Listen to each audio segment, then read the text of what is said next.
ഞാനിന്നിവിടെ ഉണ്ടാക്കാൻ പോകുന്നത് പരിപ്പും മുരിങ്ങയിലയും കൊണ്ട് തോരനാണ്. അപ്പോൾ ഞാൻ ആദ്യം വീഡിയോ എടുത്തതാണ് പരിപ്പ് മുരിങ്ങയില ഇടുന്നത്. എണ്ണ ഒഴിച്ച് കടുക് പൊട്ടി ഉണക്കമുളകും കൂടി ഇട്ടതിന് ശേഷം മുരിങ്ങയില നമ്മൾ കഴുകി ഇട്ടേക്കുന്നത് അങ്ങ് ആ എണ്ണയ്ക്കകത്തേക്ക് ഇട്ട് കൊടുക്കണേ. എന്നിട്ട് അതിൻ്റെ കൂടുതൽ കുറച്ച് ഉപ്പും മഞ്ഞളും കൂടി ചേർത്ത് കൊടുക്കണം.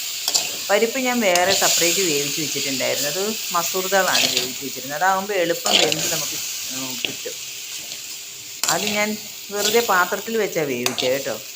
അത് വേവിച്ചതും കൂടി ഇട്ട് കൊടുത്ത് അതിനകത്തേക്ക് വേണ്ട അരപ്പ് കുറച്ച് തേങ്ങ മതി കേട്ടോ. തേങ്ങ, ഉള്ളി, ചെറിയുള്ളി, ഒരു പച്ചമുളകും, എരിവ് കുറച്ച് മതിയെന്ന് ഓർത്തിട്ടാണ് ഈ ഒരു പച്ചമുളക് എടുത്തേക്കുന്നത്. കുറച്ച് മഞ്ഞളും കൂടി ചതച്ചെടുക്കണം. നല്ലോണം ചതച്ചെടുത്തിട്ട് നമ്മുടെ അവിയലിനൊക്കെ തോരത്തിന് ചതയ്ക്കണം എങ്ങനെയാണെന്ന് നിങ്ങൾക്ക് എല്ലാവർക്കും അറിയാമല്ലോ. അതുപോലെ ചതച്ചെടുത്തിട്ട് അതും കൂടി ഇതിനകത്തേക്ക് ആഡ് ചെയ്ത് കൊടുക്കണം.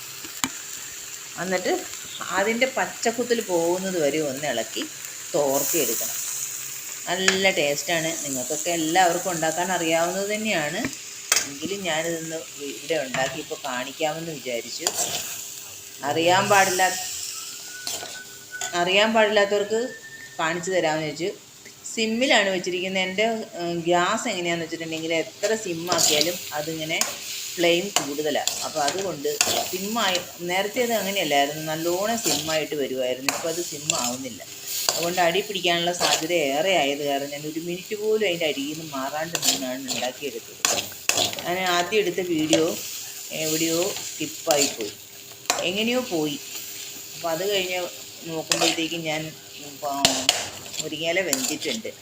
പരിപ്പിടാനുള്ള സമയവും കൂടിയായി. പിന്നെ ഞാൻ അത് കഴിഞ്ഞതിനുള്ളതായി എടുത്തത് കേട്ടോ. അപ്പം നിങ്ങളെല്ലാവരും ഈ വീഡിയോ ഇഷ്ടപ്പെടുന്നുണ്ടെങ്കിൽ എന്നെ സബ്സ്ക്രൈബ് ചെയ്യാൻ മറക്കരുത്.